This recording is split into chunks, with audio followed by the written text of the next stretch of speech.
Alright everybody, welcome back to another Fallout 76 video.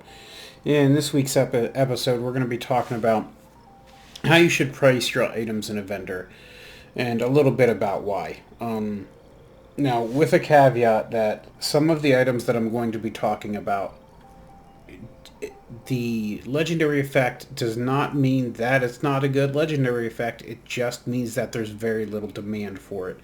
So don't be offended if the thing that you like happens to have no value overall in the market. There are lots of great builds, especially damage reduction builds, like blocking builds, that can be extremely powerful. It's just there's very little demand for those types of things. So with that in mind, let's go ahead and jump into it. Alright, so as you can see here, I made a very simplified spreadsheet kind of breaking down how much things are and why. So any item that has bloodied, junkies, two-shot, quad, or double is going to start off at 2,000 caps. If you add swing speed, power, attack, fire rate, or explosive to that, it's another 2,000 caps. And if you have the AP reduction, that's another 2,000 caps. So let's see, a bloodied fire rate AP reduction starts off at 6,000 caps. Okay, for the less but still valuable legendaries, we have Furious, Vampires, Instigating, Anti-Armor, Executioners, Stalkers, Troubleshooters, Zealots, Mutants, and Ghoul Slayers. So Vampires is an interesting one. It's not very good on melee weapons unless they have a high swing speed. And I know there's going to be a lot of fussing about anti-armor, but the fact is, once you start doing reasonable amounts of damage, anti-armor stops becoming all that useful. It's very good if you're not doing a lot of damage per shot or per hit, but once you start doing really high levels of damage, anti-armor ends up being less valuable. And for our legendary modifiers here, we're going to have limb damage, 10% while aiming, and VATS hit chance. And for our minor modifiers, strength, perception, agility, reload speed, DR while aiming, DR while reloading, weight redux, faster movement speed while aiming, and VATS hit chance. Now, the ones that have no value currently, and this is being filmed on April 12th, 2020, so right before Wastelanders comes out. Right now, the ones that have no value are Assassins, Exterminators, Hunters, Medics, Nocturnals, and Suppressors. Reflect 50% while blocking. VATS crits do 50% more damage, and Bashing. Unless you happen to get Bashing on a melee weapon, and then that's super valuable. Endurance, less while blocking and less while power attacking, are also not valuable at all. Now we're going to talk about the tiers of weapons.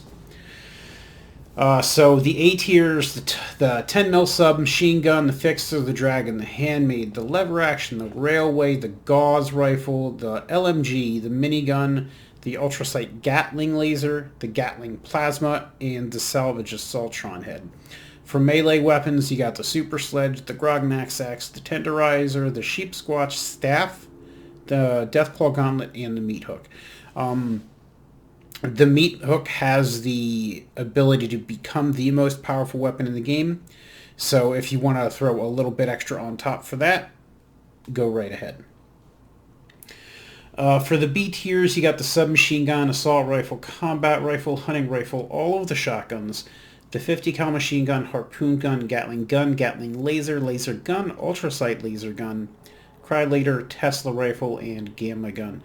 Now the gamma gun's an interesting one because it's mostly a PvP weapon.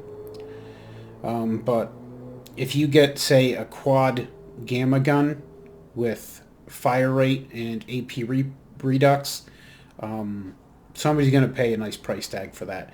Also, a suppressor's Crylator with especially explosive and AP redux, which I know it's a legacy weapon, but that is a quite good gun against the Queen. It doesn't do a lot of damage, but it does slow her down, and reduces her damage output. And you throw Tenderizer and other things like that on it, can be quite useful at nerfing her up. Okay, and then all the pistols, the radium rifle, the crossbow, the black powder rifle, all of the pipe weapons, the broadside or the flamer, the plasma gun, and all of the heavy explosives are just not good. They actually give you a reduction in price.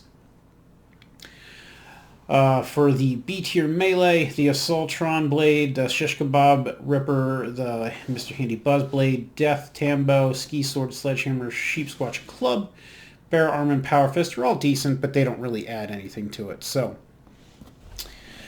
I'm going to include what I call a synergy bonus, which is going to be if all of your legendary effects synergize well together, you double the cost. So let's say you got a Stalkers, which normally would be 1,000 caps, right? Then you throw the VATS hit chance on, which would normally be a 2,000 caps. And then let's do 25% AP redux, right?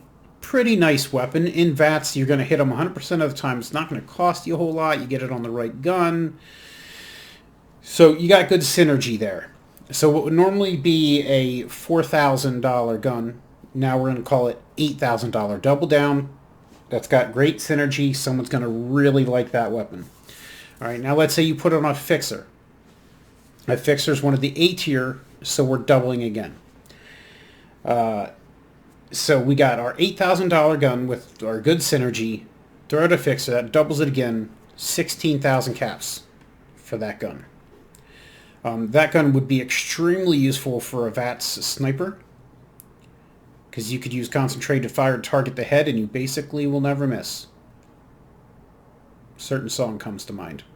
I'm not going to get into that. Now, you can see here down at the bottom, if your total is over 20,000, it's a trade piece. You can sell it if you really want to, but once you get to that number, that value, it's a piece that you want to trade for another piece that you really want to finish your set. If your total is under 4,000 caps, it's just a piece of script. So let's say you have a Furious limb damage and VATS crit faster. There's no real synergy there. It's not real good. It's only worth about 3,000 caps using our method. You're not getting any synergy bonus. Even if it's a good gun, nobody's really going to be that interested in it. Just throw it. Just throw it. It's not really worth anything. Okay, so that's my breakdown of the melee weapons. If you need to pause, I suggest pausing now to get a screenshot of this if you would like to break that down. All right, now we're going to move over to armor. Now, armor is a lot. There just isn't that much good armor out there. That's the problem. A lot of the armor is just... Like, Vanguard's is okay, but once you start taking some damage, it's not that okay anymore. It drops off like a brick. There's a lot of problems with the armor. So anyway, for our $2,000 list, we have Unyielding, AP Refresh, and Sentinels. So, really hard to get up there in value. For our 1Ks, we got Auto Stim, Life-Saving, Weightless, Chameleon, Regenerating, Vanguards, Mutants, Troubleshooters, and Zealots. Now, I can hear you saying now, but Troubleshooters and Zealots, that's really not very good. Well, if you're, let's say you build your base right next to the Imposter Sheep Squatch, and you have a set of Troubleshooters armor. Right? Let's say you're not a Bloodied build. Let's say you're a Junkies build, whatever, right? One of the other reasonable meta builds. So you got this nice set of Troubleshooters.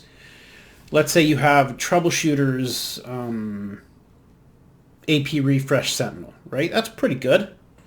So you got a set of Troubleshooters AP Refresh Sentinel, and you summon the Imposter Sheep Squatch. You can stand there like a tank. I've done it before to play with it. I don't have that equipment anymore, but I've done it before to play with it, and I can tell you that you are straight beefy. She ain't gonna hurt you for shit. Same for the Zealots. If you build your camp down near the Queen, right, and you run a lot of nukes, maybe get a set of Zealots. All them Scorched aren't going to do anything to you. Now again, it's not going to work if you're a Bloodied build, but if you're any of the other builds, there's some value there. There is real value there. There's a little bit with Ghoul Slayers and Mutant Slayers. If you like Nuke and White Springs to do, to run around there, or you like to do, not even Nuke and White Springs, you just live near White Springs and do that loop a lot.